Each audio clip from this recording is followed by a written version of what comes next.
Do you wanna know? Hello everyone, good afternoon sa inyong lahat. Andito ako guys sa sa isa kong dry food. Ewan ko kung naalala ninyo dati na ipakita ko na ito dito na meron ako ditong native na Phalaenopsis na nabili ko dati sa mga sa mga Aita. Pero ngayon guys, ito na sila, wala na silang laman dahil tinanggal ko. Ayan, kung napapansin ninyo, meron pa siyang bakas ng kanyang mga ugat. Ayan, andito pa. Ngayon wala na. Dati dalawang uri ng Phalaenopsis, native Phalaenopsis ang nilagay ko dito. Pero ngayon tinanggal ko na dahil unti-unti silang namamatay. Kung naalala ninyo yung Phalaenopsis ko na ganito yung ganitong dahon, dito yon ang laki-laki tapos namumulaklak pa. Kaya lang nagtaka ako bakit bigla na lang silang unti-unting naninilaw yung mga dahon hanggang sa namatay talaga yung yung pinaka mother plant. Buti na lang meron siyang naiwan na kikis. Ito na siya ngayon. So gusto kong i-save sila dahil sayang naman kasi kahit mga native lang ito na na Phalaenopsis, ang ganda-ganda ng mga bulaklak nito. Kasi bihira ka na lang makakita ngayon ng mga native na Phalaenopsis. Kadalasan kasi yung mga binibenta na sa online ay puro na mga hybrid na Phalaenopsis. So gusto kong i-save sila kaya tinanggal ko. Ayan, dito to dati sila guys. Ayan, ito yung kikis ng ng mother plant.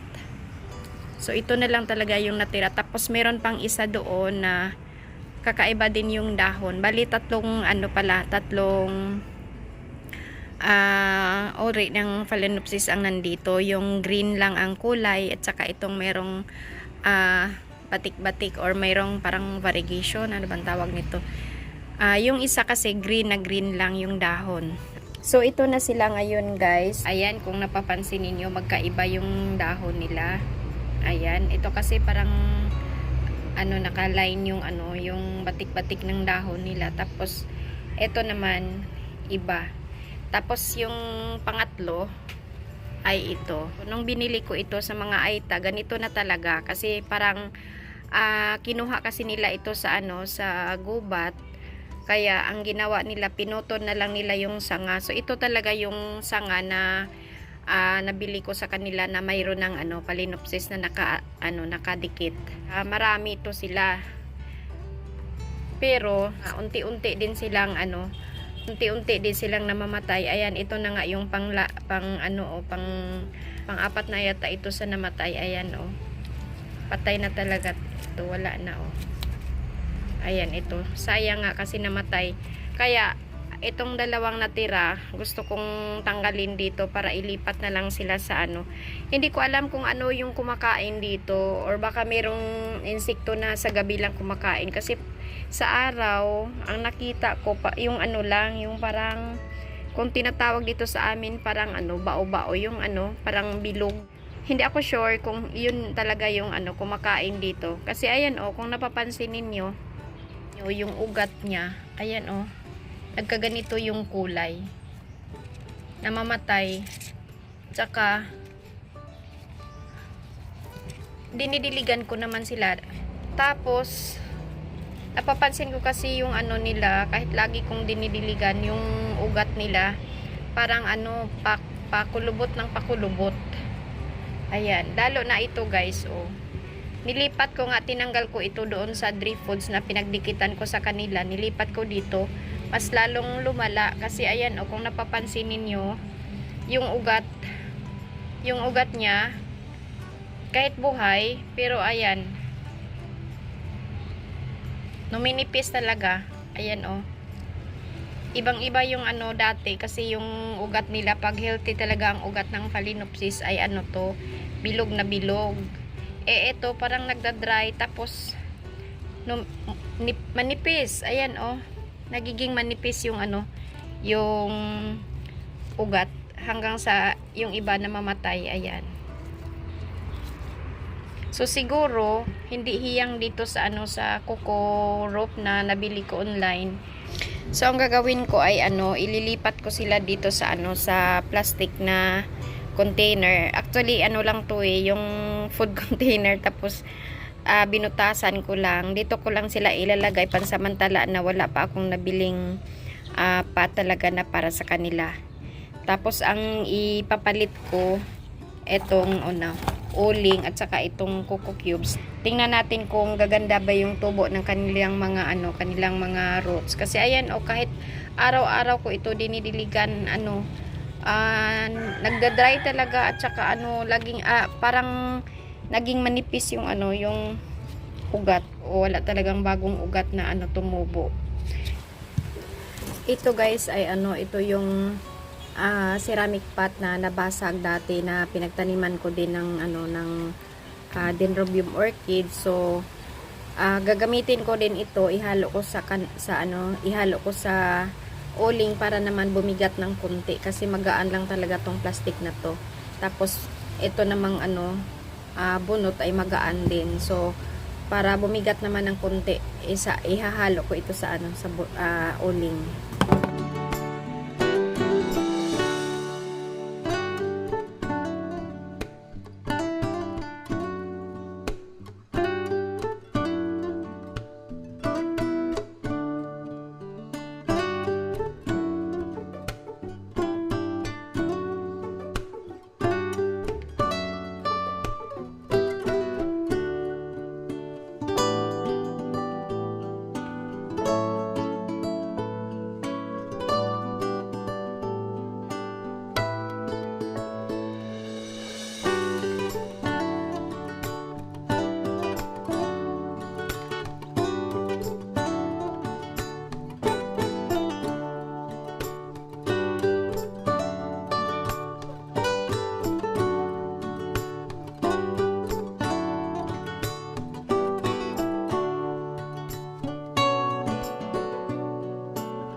So ayan guys, nahiwalay ko na. Ayan dalawa na sila. And tapos ito, tatanggalin ko na lang to dahil ayan kung napapansin ninyo, siya. So tatanggalin ko siya dito.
So, ayan guys, tapos ko nang mailipat dito sa transparent na lalagyan itong aking mga native na Phalaenopsis. Ayan, sana ay mabubuhay ko sila at sana magkaroon sila ng mga bagong healthy na ugat. Ayan, sana ay mabuhay ko sila guys kasi ito na lang talaga yung natira sa nabili ko sa mga AITA na mga native na Phalaenopsis.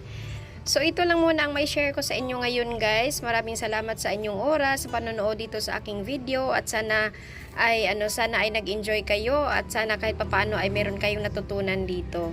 Ayan, maraming salamat. Have a nice day everyone. Bye.